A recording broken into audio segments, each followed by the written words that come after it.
రామానుజీర స్వామి వారు మనకి ఈశావాస్య ఉపనిషత్తు భగవద్గీత 15వ అధ్యాయం ప్రవచనం చేశారు. వారి అనుగ్రహ బలం వల్లే, వారి కటాక్ష విశేషం వల్లే ఆ ప్రసాద్ గారు నన్ను కూడా ఇక్కడ ఈ వేదిక మీద కూర్చోబెట్టారు. వారు చెప్పిన ఉపనిషత్తుకి సంగ్రహం శ్రీరామాయణం. వారు చెప్పిన ఈశావాస్య ఉపనిషత్తు 18 మంత్రాలు. ఆ ఈశావాస్య ఉపనిషత్తు యొక్క సారం ఏమిటి అంటే, త్యాగము భోగము అనేవి 2 ఉన్నాయి. త్యాగమును భోగమును కలిపి అనుభవించండి. కేవల త్యాగం అనుభవించినా నశిస్తారు, కేవల భోగం అనుభవించినా నశిస్తారు. ఇది దాని సారం. కర్మ జ్ఞానము 2 విడివిడి కాదు. కర్మ ఆచరించండి, లోపల జ్ఞానమును కలిగి ఉండండి. జ్ఞానము కలిగి కర్మను ఆచరించండి. నువ్వు చేసే పని శరీరముతో, చూచే చూపు, వినే వినికి, తినే తిండి అన్నిటి లోపల జ్ఞానమును జోడించి మేళవించు. కాబట్టి ప్రవృత్తిలో లోపల ఉండేటటువంటి జ్ఞానమును మేళవించి ప్రవర్తిస్తే ఆ ప్రవృత్తి కాదు, నివృత్తి అవుతుంది. కాబట్టి ఏ పని చేస్తున్నా చేసిన ఫలం అంటకుండా చేయాలి అంటే ఆ జ్ఞానమును కర్మతో మేళవించాలి. ఇది సిద్ధాంతం మన వారు చెప్పినది. ఆ చెప్పిన సిద్ధాంతమే శ్రీరామాయణం. అంటే ఈశావాస్య ఉపనిషత్తుకి వివరణ. ఉపనిషత్తులు అన్నిటికీ వివరణం శ్రీరామాయణం.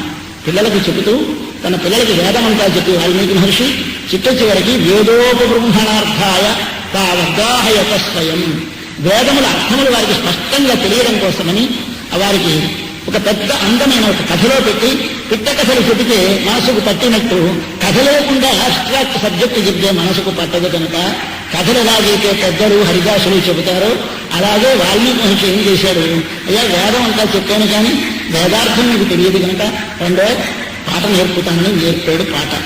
ఆ పాటలో లోపల రహస్యమైన ఉపనిషదర్థం పెట్టాడు, బయట బాహ్యమైన కర్మభాగం పెట్టాడు. కర్మ జ్ఞానము 2 కలిపాడు. కర్మ పైని జ్ఞానం అడుగున, కర్మ పైని జ్ఞానములోన. జ్ఞానము వెలుపలికి కాదు, పూసల కావడం వేసుకొని బొట్టు పెట్టుకొని పెద్ద శాలువు కప్పుకుంటే అది జ్ఞానం కాదు.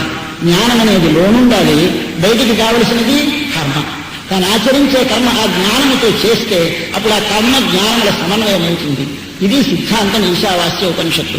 త్యాగం ఉండాలి, కానీ భోగము మానేసి అన్నీ వదిలేసి నువ్వందరినీ కాల్చేసి అడవులు కలిపే తపస్సు చేసుకుంటానంటే నీది పనికిరాదు. అన్నీ నీవే, కానీ నాది కావని గుర్తించి నీదిగా అనుభవించు. ఇది ఈశావాస్య ఉపనిషత్ సారం. తేన త్యక్తేన భుంజీధా నా వృథః తస్య సిద్ధం. తేన త్యక్తేన భుంజీధా, త్యాగముతో భుజించు, త్యాగముతో అనుభవించు, త్యాగముతో రక్షించు. ఏంటి త్యాగముతో రక్షించలేదు, వదిలితో రక్షించడమే రాదు. త్యాగం అనే మాటకి మనకు అర్థం వదలడం అని అర్థం వచ్చి ఇల్లు వదిలేస్తే, పెళ్ళాన్ని వదిలేస్తే, సంసారం వదిలేస్తే త్యాగం అనుకుంటామని కాదు అని వివరించింది ఉపనిషత్తు. త్యాగం అంటే మానసికమైన సంగమును విడిచిపెట్టుట త్యాగము అని 15వ అధ్యాయం స్వామి చెప్పి, అసంగ శస్త్రేణ దృఢేన చిత్వా తతః పదం తత్ పరిమార్గితవ్యం అని 15వ అధ్యాయం చెప్పారు. దీనికి వివరణంగా మనం విన్నాం స్వామి చేత. దానిలో ఏముండాలి అంటే అసంగం. సంగం అంటే అంటుకుంటా, అసంగం అనగా అంటుకొనకుండుట. పనస పండు విప్పితే బంక చేతికి అంటకుండా నూనె రాసుకొని పండు విప్పితే ఎలాగైతే నీకు బంక అంటదో అలాగే నీవు చేసే ప్రతి కర్మలోనూ జ్ఞానం అనేటటువంటి దాన్ని మనసుకు పూసి దాని ద్వారా కర్మ ఆచరిస్తే చేసిన కర్మ యొక్క ఫలమును నీకు అంటకుండా నీవు దాని ఫలమును పొందగలిగిన స్థితి నీకు కలుగుతుంది.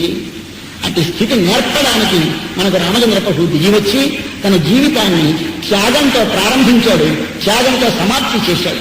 ఆయన 11,000 సంవత్సరములు జీవించాడు. 11,000 సంవత్సరములు భార్య తాను అరణ్యమునకు పోయి రాజ్యమును వదిలేసి సీతాలక్ష్మణులతో కలిసి ఉన్నది 14 సంవత్సరములు. అందులో 1 సంవత్సరం భార్యా వియోగం. తర్వాత వచ్చి పట్టాభిషేకం అనుకుంది, రాజ్య పరిపాలన చేశాడు. చివరి మళ్ళీ ప్రజలేదో తన రాజుగా అప్పు మాటన్నారని కనుక స్వసుఖ నిరభిలాష ఖిద్యసే లోకహేతో ప్రతిదినం అథవా తే వృత్తిరేవం విధైవ. శాకుంతలం ఒక నాటకం అనేది సంస్కృతంలో కాళిదాస మహాకవి రాశాడు.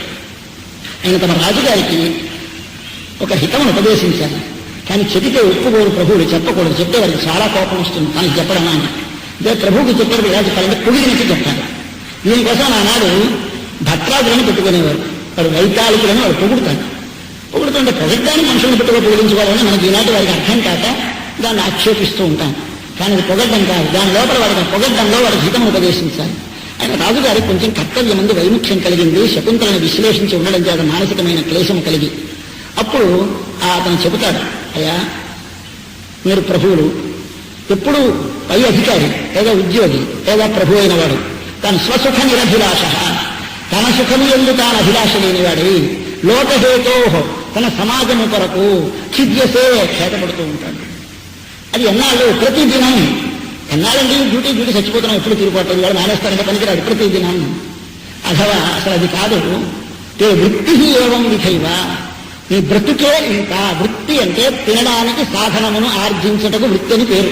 నీ వృత్తి ఏమిటి అంటూ ఉంటారు. వృత్తి అంటే అర్థం బ్రతుకు తెరువు. నీ బ్రతుకు తెరువు ఇంకా. అదే నువ్వు రాజుగా ఉండాలి అంటే ఇదే చెయ్యాలి. ఏంటి? అది నీ సుఖాన్ని కాంక్షించకుండా లోకం కోసం ప్రవర్తించాలి. దానికి చెట్టును చుట్టుకుని ఎంత గొప్పవాడు అంటే, ఆహా చెట్టు లాంటి వాడయ్యా. చెట్టు తాను ఎండలో ఉంటుంది, తన కిందకు వచ్చిన వారికి తాను ఎండను సహిస్తూ నిలదీస్తుంది. ఎంత గొప్పది ఆ వృక్షము. అటువంటి వాడవు నీవన్నాడు ఆయన. కాబట్టి ఎంత మంచి ఉపమానం చెప్పాడు. కాళిదాసు చాలా గొప్పవాడు, ఎంతో పొగిడేస్తూ ఉంటాము. దీని లోపల రహస్యం ఏమంటే, అయ్యా చెట్టు ఎండలో ఉండి మనం ఉద్ధరించడానికి లేదండి. ఎండలో ఉండబడి చెట్టు బతకదు.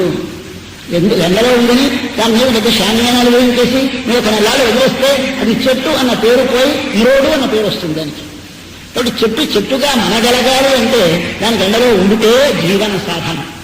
ఇతరులకు ఇవ్వడం అనేది ఆనుషంగికం. అది ఇతరుల కోసమని తాను ఎండలో ఉండలేదు.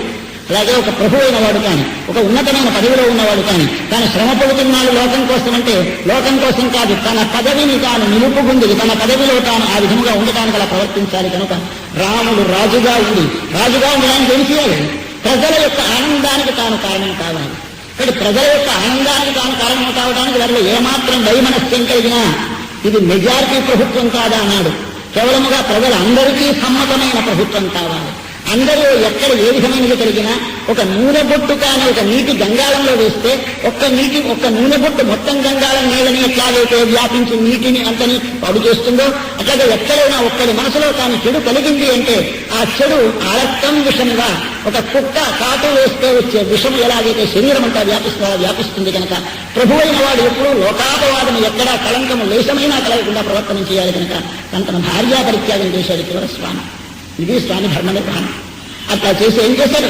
భార్యను వదిలేశాడు. కాబట్టి ముందెప్పుడు ప్రారంభించాడు జీవితం రాజ్య పరిత్యాగంతో, చివరికి ఎప్పుడు సాధించాడు? భార పరిత్యాగంతో, భార్యా పరిత్యాగంతో. కాబట్టి త్యాగముతో ప్రారంభించి త్యాగముతో అంతమైనది శ్రీరామ జీవితం. ఇది మానవ జీవితం. వీడికి ప్రారంభం బ్రహ్మచర్యం, చివర సన్యాసం. ఏం బ్రతుకు? ప్రారంభం ముష్టితో, మళ్ళీ చివర భిక్ష, మిగతా భిక్ష చివర భిక్షే. బ్రహ్మచారికి భౌతి భిక్షాంగహేం చంద్రం వేసి ముష్టమని బయలుదేరిస్తాను. మళ్ళీ సన్యాసాస్త్రం ఇవ్వగానే వారిని మీరు అడగందుకు నీకు అగ్నిహోత్ర అధికారం లేదు కనుక లేదు. ఇప్పుడు జీవితానికి ముందేమిటి చివరే ఉంటుంది భిక్ష. మధ్య ఏమిటయ్యా? గృహస్థో ఏం అందం ఆనందం, పిల్లలు, సంసారం, డబ్బు, కామం, అర్థం కామం అనుభవిస్తాం. ఈ ధర్మ అర్థ కామ మోక్షాలనే నాలుగింటిని ఒక అందమైన నాలుగింపు చేసి ఈ నాలుగే మానవుడు సాధించవలసినని చెప్పి ఆ నాలుగే వేదము ప్రతిపాదించేవని చెప్పి ఆ వేదము చేత ప్రతిపాదించబడే వాటిని పిల్లలకి బాగా అందడం కోసమని ఒక కథ స్వామి దిగి వచ్చి నటించాడు. తానొచ్చి ధర్మాలలాగా ఆచరించాలి, అర్థమలాగా ఆర్జించాలి, కామం ఎలా అనుభవించాలి, మోక్షానికి ఏమి చేయాలి చెప్పాలి. ఆయన నలుగురు రూపంలో వచ్చాడు రామచంద్ర ప్రభు మన కోసమని. మనుష్యుడిగా పుట్టాడు. ఎంత కృతజ్ఞత ఉండాలంటే గొప్పవాడు మన ఇంటికి వస్తే సార్ మీరు వచ్చేసారి కారణంగా ఆదరాపడిపోతానని స్వామి సాక్షాత్ పరమేశ్వరుడే, విష్ణువే. అటు వాడు మన కోసం అనుగ్రహించడానికి నేర్పడానికి తాను దిగి వచ్చి అవసరం లేని క్లేశములు పడి ఏడ్చి బాధపడితే మనుష్యుడిని ఆయన అన్నాడు కదా అని అన్నంత మాత్రం చేత నువ్వు మనుష్యుడు కదా ఇలా ఎందుకు చేశావు అని ఛాత్యం. ఆయన జీవితంలో ఆయన 2 నిందలు ఇప్పటికీ బాపుకోవడానికి వీరు తాను నిందలను పొందాడు నా స్వామి రామచంద్ర ప్రభు. ఏంటి కారణం? మనుష్యుల కోసం ప్రవర్తించాడు కనుక ఆయన మనకు నేర్పాలి. వేద ప్రతిపాదితమైన పురుషార్థములు చెప్పాలి. ధర్మ అర్థ కామ మోక్షాలు అన్నది నలుగురుగా వచ్చాడు. ఒక్కడే అయినా ఒక్కడు నలుగురుగా పుట్టాడు. 3 తల్లుల కడుపున 3 తల్లులు 4 బిడ్డలు. ముగ్గురు బిడ్డలు పుడితే సరిపోరా? పనికిరాదు. ఆ పాయసం పంపకం ఏదో కథంలో పిట్టగలు మన దశలో బిడ్డగా అర్థం చేసుకుంటూ జాతీయ పూజిస్తూ ఉంటే చాలా అందంగా ఉంటుంది. హోమం చేశారు, అగ్నిహోత్ర పురుషుడు వచ్చాడు, పాయసం ఇచ్చాడు, అది వెండి గిన్నె, దాని మీద బంగారు మూత, దాంతో ఇచ్చాడు. పట్టుకొచ్చాడు, భార్యలకు 3 ఇచ్చాడు. అప్పుడు ఇష్టం వచ్చినట్టు తీరానికి వీళ్ళు ఉంటాయి శాస్త్రాలు. పెద్దావిడికి ఎక్కువ ఉండాలి, మధ్యావిడికి అంతకంటే తక్కువ ఉండాలి, మూడావిడికి అంతకంటే తక్కువ ఉండాలి, మధ్యావిడికి ఆఖరిదావిడి కంటే ఎక్కువ ఉండాలి, పెద్దావిడి కంటే తక్కువ ఉండాలి. చిక్కులో పడిపోయాడు పంపగానే. పట్టుకొచ్చి ముందు రాగానే హాఫ్ షేర్ తీసేసి సగం ఆ పాయసంలో పెద్దావిడికి కౌశల్యం ఇచ్చేశాడు. ఇవ్వగానే పరమానందం ఇంత పిల్లలు పుడతారని అన్నాడే లేరు పాపం పిల్లలు 60,000 సంవత్సరాలు సంతానం లేదు, ఎవరికైనా పుడతారని 360 మందిని పెళ్లి చేసుకున్నాడు చక్రవర్తి. కానీ కట్ట మనుషులను ముగ్గురిని చేసుకున్నాడు. అందులో యజ్ఞంలో కూర్చుని దగ్గరికి వచ్చాడు ఒక్కతని చేసుకున్నాడు. ఆమె పేరు పత్ని. పత్ని అని మన దానిలో ఒక పదం ఉంది, బాగా జ్ఞాపకం పెట్టుకోండి. పత్ని అంటే మనతో పాటు వ్రతాలు నోములు చేసుకుందికి పీట మీద కూర్చుని దగ్గరికి వచ్చి ఆమె పత్ని. భార్య ఎవరిని పోషించినా పోషించవచ్చు, వాళ్ళ లీల కోసం నీ కామం కోసం, ఆవిడ భార్య. కానీ భార్య అనకండి ఎప్పుడు మన వివాహమాడిన వారిని పత్ని అని అన్నారు. అంటే మనవారు ధర్మపత్ని సమేతస్య అంటూ ఉంటారు. ధర్మపత్ని అని ఆవిడకి పేరు. ఈ పత్నిగా ఉన్నాను కౌసల్య. మిగిలిన వారిద్దరు పక్క మహిషులు, ముగ్గురు మహిషులు.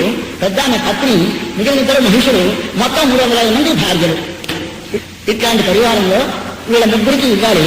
పెద్దానికి ఇచ్చాడు, సగం అయిపోయింది. ఇంకా మిగిలిన సగం ఆవిడకంటే తక్కువ వారు కదా, మిగిలిన సగంలో సగం తీసి ఇచ్చాడు. ఎవరికి? సుమిత్రాదేవికి, ఆవిడ రెండో భార్య. ఆమెకు సగం ఇచ్చిన తర్వాత మిగిలిన సగం ఉంది. ఆ సగం కైకేయికి ఇచ్చేస్తే సుమిత్రకి కైకేయికి సమానమైన భాగములు అయిపోతాయి. ఈమె ఏళ్ళు తక్కువ ఉండాలి కదా, అది మళ్ళీ సగం తీశారు. చేసి ఆ సగం ఇచ్చారు కైకేయికి. ఇస్తే 1/8 వంతు వచ్చింది ఆవిడకి. ఇప్పుడు 1/4 వంతు ఇందాక వచ్చింది, ఆవిడ అంతలో పుచ్చేసుకుంది. మళ్ళీ ఇంకొక మరి కొంచెం నీకు ఇస్తాను మళ్ళీ ఇచ్చాడు. అప్పుడు ఇస్తే 1/8 వచ్చింది. ఈ 1/8 పుచ్చుకుంది. పుచ్చుకుంటే 2 పిల్లలు ఆవిడకి పుట్టారు. ఒక పిల్లడి ఈవిడికి, ఒక పిల్లడి ఈవిడికి. ఇది కథ. ఈ కథ ఎంత అందంగా ఉంటుంది, వినడానికి ఎంత బాగుంటుంది. ఓహో కథ బాగుంటుంది కాదు, దీని లోపలి రహస్యం. ధర్మ అర్థ కామ మోక్షములు 4 పురుషార్థములు. ఇది వేదం చేత ప్రతిపాదింపబడింది. దీన్ని రామాయణం చెప్పాలి. ఎలా చెప్పాలి? రాముడు పుట్టి చెప్పాడు, ఇది ఇదయ్యా నీ ధర్మార్థ కామ మోక్షాలు అనుభవించాడు. ఇప్పుడు దీని లోపల జీవుడు ఉన్నాడు, పైన శరీరం ఉంది. ఈ శరీరాన్ని భార్య అనండి ఒక్క మాట, అదేం ప్రమాదం లేదు. ఎవరి శరీరాన్ని వేరే భార్య అనుకోండి. ఈ భార్య సత్వము రజస్సు తమస్సు అని 3 గుణములు కలదు కనుక 3 భార్యలు అనుకుంటారు మనకి. ప్రతి వారికి ఆడైనా మగైనా సరే ఆడవారికి భార్యలు ఉంటారు. భార్య అంటే ధరించబడే శరీరము, పోషించబడే శరీరము. ఈ శరీరము సత్వము రజస్సు తమస్సు కలదు. ఈ 3 గుణములు కలిగినటువంటి శరీరముతో ఏమిటి మనం పండించాలి? పిల్లల్ని కనాలి, సంతానం కావాలి. ఏ సంతానం కావాలి? నువ్వు పురుషుడివి కదా. నీవు అర్థ కోరు. పురుషుడంటే శరీరములో ఉన్నవాడు. పురుషుడంటే మగవాడిని లింగము చేత పురుషుడు కాదు. పురుషుడంటే పుర్రంటే శరీరము, శాంత ఉన్నవాడు. శరీరంలో ఉన్న ప్రతివాడు కూడా అర్థ కోరవలసినవి 4 పురుషార్థములు. ఈ శరీరం చేత సాధించాలి 4. ఈ భార్యలో 4 సంతానాన్ని పొందాలి. మనం ఏమిటి పొందాలి? శరీరం చేత సాధించాలి, ధర్మాన్ని సాధించాలి, అర్థాన్ని ఆర్జించాలి, కామాన్ని అనుభవించాలి, మోక్షాన్ని పొందాలి. ఇది మన జీవితం.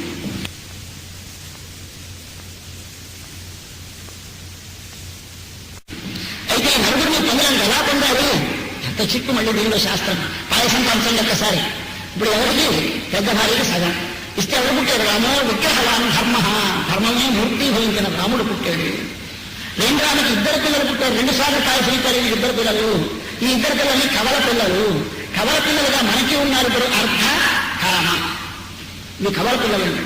అర్థం ఉంటే డబ్బు ఉందనుకోండి, కోరికలు పెళ్ళుపుట్టిపోతాయి. కామం కలిగిందనుకోండి, అర్థం ఎవరు జరగదని అర్థం ఆర్జించి తీరాలి. అంటే అర్థానికి కామం, కామానికి అర్థం 2 ఒకదానొకటి వదలకుండా ఉంటాయి. అర్థకామంలో కవల పిల్లలు వచ్చారు 2 పిల్లలు. ఇంక తర్వాత మోక్ష ఉంది.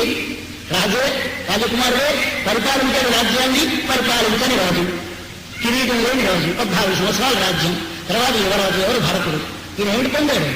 ఇక్కడే ఉండగా మోక్షాన్ని పొందాడు. కాబట్టి మోక్షం అంటే భరతుడు, ధర్మం అంటే రాముడు, అర్ధకామములు లక్ష్మణ శత్రుఘ్నుడు. కానీ ఒక్కడి జాగ్రత్త పడండి, లక్ష్మణ శత్రుఘ్నుడు సుమిత్రకి పుట్టారు. 3 భార్యలకి పిల్లల్ని కనడం ఇంతకుముందు లేకపోవడం లేదు, పెంచడం అలవాటు లేదు. కానీ ఈ సుమిత్రాదేవి పిల్లలు ఏడు ప్రస్తవాన్ని ఏడుస్తూనే ఉండేవారు. మరణం పెట్టేస్తే ఓదార్చడం చేత కాదు, పిల్లల్ని అడిగిన తల్లి ఏం చేయాలని ఉన్నట్టు ఎక్కడి రోజు అక్కడి రోజు పట్టుకెళ్తూ ఉండేవారు కౌసల్య, కైకేయి. అక్కడికి వెళ్ళేసరికి రాముడి దగ్గరికి తీసుకెళ్లేసరికి లక్ష్మణుడు ఉండుకునేవాడు. వాడు పక్కన పడుకోబెట్టేస్తే హాయిగా పాలు తాగేవాడు. ఈయన వచ్చేదాకా ఆయన పాలు తాగేవాడు కాడు. 2 కలిసి పాలు తాగేసేవారు, హాయిగా నిద్రపోయేవారు. అలాగే శత్రుఘ్నుడు తీసుకుని భర్తల దగ్గర తీసుకెళ్తే వాడు పడుకునేవాడు. చూసింది ఇంకా మన పిల్లలు మన గదిలో ఉంటే లాభం లేదు కాబట్టి వారిద్దరిని ఇచ్చేదామని లక్ష్మణుని రాముడు పక్కలోను, శత్రుఘ్నుని భర్తల పక్కలోనూ పడుకోబెట్టింది. తల్లుడు లేని తల్లి, పిల్లలు లేని తల్లి. వీడికి పిల్లలు ఉన్నారు కానీ ఒకనాడు వీళ్ళు పెరగలేదు. ఒకడు కౌశల్య అంతఃపురంలో, ఒకడు కైకేయి అంతఃపురంలో పెరిగారు. కాబట్టి మనం ఏమంటాం? ఇప్పుడు రామ లక్ష్మణ భరత శత్రుఘ్నుడు. పుట్టిన వరస అలా పుట్టలేదు. రాముడి తర్వాత భరతుడు పుట్టాడు. ఇవాళ 9వ నాడు మధ్యాహ్నం 12 గంటలకి కర్కాటక లగ్నంలో రాముడు పుడితే తెల్లవారుజామున మీన లగ్నంలో భరతుడు పుడితే మర్నాడు మధ్యాహ్నం మళ్ళీ అదే సమయానికి లక్ష్మణ శత్రుఘ్నులు పుట్టారు. ఈయనకి పునర్వస నక్షత్రం, ఆయనేమో పుష్యమ నక్షత్రం, ఈయన వీరిద్దరిది ఆశ్లేష నక్షత్రం. ఇది జనన క్రమం. కాబట్టి పెద్ద చిన్నావసరతో ఏం చెప్పాలి? రామ భరత లక్ష్మణ శత్రుఘ్నుడు అనాలి. కానీ లేదు, రామ లక్ష్మణ భరత శత్రుఘ్నుడు అందులో మనం పెట్టేశాం. ఇది మనం నేర్చుకోవాల్సిన పాఠం. పురుషార్థాలు ధర్మార్థకామ మోక్షముని అర్ధకాములనే కవల పిల్లల్ని కలిపి పెంచకండి. అర్థాన్ని ధర్మంతో కలపండి, కామాన్ని మోక్షంతో కలపండి. కాబట్టి ఏం చేయాలి? ఈ లక్ష్మణుడు పెట్టుకోండి, ఆయన పెట్టుకోబెట్టుకోండి. ధర్మ అర్థ, అర్థం ఉండాలి, అర్థాన్ని ఆర్జించాలి, అర్థాన్ని రక్షించాలి, అర్థాన్ని జయం చేయాలి. కానీ ధర్మ కామం ఉండాలి. కానీ ఏ పని చేసుకున్నా, ఏ కోరిక కలిగినా చిట్ట చివరకు వ్యవసాయాత్మిక బుద్ధి ఏకేహ పూర్ణందన బహుశాఖాశ్యాంతాశ్చ బుద్ధయ అవ్యవసాయినాం భగవద్గీత. ఆయన వ్యవసాయం మనసులో నిశ్చయమైన బుద్ధి పెట్టుకో. నేను వచ్చినది శరీరంలోనికి కేవలం భోగం అనుభవించడానికి కాదు. ఎప్పుడైనా ఈ శరీరంలో నేనుండి ఈ శరీరం కంటే నేను వేరని, నేను భగవానుడికి చెందినవాడిని గుర్తించి వాని కొరకు, వాని పనిని, వాని ప్రీతి కొరకు చేయడానికి ఇందులో ఉన్నానని గుర్తించి ఇవన్నీ పనులు చేయి, అనుభవించు వాని కొరకు. ఇది మోక్షం. ఈ స్థితికి నీ కామం వెళ్ళాలి. అన్నీ పోడు, అన్నీ పొందు స్వామి, అన్నీ పొందు స్వామి వలన, అన్నీ పొందు స్వామి కొరకు, అన్నిటిని రక్షించు స్వామి కొరకు. కాబట్టి కామం అక్కడికి వెళ్ళాలి, మోక్షం దగ్గరికి వెళ్ళాలి. కామ మోక్షాకరములు, మోక్ష కామములు. ఇప్పుడు ఏమైంది? ధర్మార్థ మోక్ష కామములైనాయి. ఇదే రామలక్ష్మణ భరత శత్రుఘ్నుడు. దీని పురుషార్థములను ఎలా సంపాదించాలో మనకి చెప్పడం. వేదం చేస్తే ఆ వేదంలో పూర్వభాగం కర్మను చెబితే, ఉత్తర భాగం జ్ఞానం చెబితే, ఉత్తర భాగంలో జ్ఞానాన్ని అడుగును పెట్టి, పూర్వభాగంలో ఉండే కర్మని పైన పెట్టి, కర్మ జ్ఞానమును సమన్వయం చేసి, త్యాగమును భోగమును కలిపి, త్యాగమును లోపల పెట్టి, భోగమును పైన పెట్టి, త్యాగభోగమును సమన్వయం చేసి, ధర్మ అర్థ కామ మోక్షమును 4 ధర్మార్థములను కామోక్షములను కలిపి జీవితమును శాంతితో అనుభవించండి. ఇది సుఖ శాంతులకు మార్గం. దీనిని చెప్పడానికి రామాయణం, దీనిని చెప్పడానికి రామావతారం. కాబట్టి ఎందుకు రామాయణం వినాలి? మనము మనగా బ్రతకడానికి, మనం ఎవరన్నా తెలుసుకుంది, మనం ఎట్లా ప్రవర్తించాలని అట్లా నడవడానికి రామాయణం. కానీ ఇది ఒక కథ కాదు, కానీ ఇది ఒక కావ్యం. కావ్యం అంటే పైకి అర్థం ఉంటుంది, లోపల మరో అర్థం ఉంటుంది. ఆ అర్థం తెలియకపోయినా బాధ ఉండదు. పై అర్థమే చాలా అందంగా ఆనందంగా ఉంటుంది. పై అర్థం బాగుండదు కదా. ఎందుకు మొట్టమొదటి వేదాంతం నేను ఆరంభించి, నేనంటే నేను కాదు, వాల్మీకి మహర్షి ప్రారంభం చేస్తే వినరు. అందుకోసం ఏం చేశాడు? రాముడు అవతరించి తన జీవితాన్ని జీవించాడు. అబ్బాయి ఆ 4 క్యారెక్టర్స్. నువ్వు కూడా వస్తున్నావు, లక్ష్మీదేవి సీతాదేవి వచ్చింది, నువ్వు వస్తున్నావు, అబ్బాయి నువ్వు వస్తున్నావు హనుమా. ఇక్కడ మనందరం వినవాలి. మనం పే చేసే రోజు ఏమిటి అంటే, నేను కేవలం మనుష్యుడిగా ధర్మాలు ఆచరిస్తాను. మనుష్యుడిగా ప్రవర్తించవలసిన విధానం. వాడు బ్రాహ్మణుడా, క్షత్రియుడా, వైశ్యుడా, శూద్రుడా, పురుషుడా, స్త్రీ ఇవన్నీ కాదు. కేవలం మనుష్యుడిగా ప్రవర్తించవలసిన విధానం నేను నేర్పుతాను. నేను నడుస్తాను, నేర్పడంటాను. ఇదిగో సీత. స్త్రీ ఎలా ప్రవర్తించాలో నువ్వు ప్రవర్తించాలి. స్త్రీ ఎలా ప్రవర్తించాలో ఆవిడ నేర్పుతుంది, పురుషుడు ఎట్లా ప్రవర్తించాలో ఈయన నేర్పుతాడు. మానవ జీవితంలో తాను సమాజంలో జీవించేటప్పుడు కొన్ని వందల మందితో మనకు సంబంధాలు ఉంటాయి. ఒకరి దగ్గర ఉన్నట్టు ఒకరి దగ్గర ఉండవు. తల్లి దగ్గర ఒకలా ప్రవర్తిస్తాం, భార్య దగ్గర ఒకలా ప్రవర్తిస్తాం, సోదరి దగ్గర ఒకలా ప్రవర్తిస్తాం, పరస్త్రీ దగ్గర ఒకలా ప్రవర్తిస్తాం. పురుషుడు మిత్రుడు, శత్రువు ఎందరో ఉంటారు. అందరి దగ్గర భిన్న భిన్న విధములుగా ప్రవర్తిస్తాం. ఆ ప్రవర్తించే ప్రవర్తనకు ధర్మం అని పేరంటే అర్థమేమి? నీ ప్రవర్తన చేత వారికి సుఖము కలుగునట్టు ప్రవర్తించి, వారి సుఖము కలుగుట చేత నీవు తర్వాత సుఖం అనుభవిస్తే దాని పేరు ధర్మము. కాబట్టి రాముడు ధర్మములను ఆచరించాడు. తన కుమారుడుగా, మొట్టమొదటి జీవితము శిష్యుడుగా, తర్వాత కుమారుడుగా, తర్వాత భక్తగా, తర్వాత మిత్రుడుగా, శత్రువుగా, ఎన్ని రకాలుగా ప్రవర్తించాలి. ఒక మధ్యని తోడు పెట్టి ఒక శామ్యాన ఎత్తుగా కిందకి వేలవేసి కాళ్ళు వేసి కడతారే, అలాగే ఈ మధ్య ఉండే తోడు లాంటి వాడు ఈ పురుషుడు. వీడికి చుట్టూ ఉండేటువంటి సంబంధాలు చూస్తే ఒక 100 వాటితో సంబంధం ఉంటాయి. రామాయణంలో అంత పెద్ద కథలో అన్ని క్యారెక్టర్స్కి రాముడితో డైరెక్ట్ కనెక్షన్. అంత ఆశ్చర్యం అంటే, ఒక కాకి రాముడితో సంబంధం, దత్త రాముడితో, ఒక బోయడు రాముడితో, ఒక పల్లెవాడు రాముడితో, ఒక రాయి రాముడితో. ఎవరికైనా డైరెక్ట్ కనెక్షన్. అక్కడికి అన్ని మొత్తం చుట్టూ కట్టిన కాళ్ళని ఆ మధ్యకి చేరవలసిందే. ఇది మానవ జీవితం. మనం మనుష్యులం. మనకెందరో మగవారితో సంబంధం ఉంటుంది, ఎందరో స్త్రీలతో సంబంధం ఉంటుంది. స్త్రీలకు ఎందరో స్త్రీలు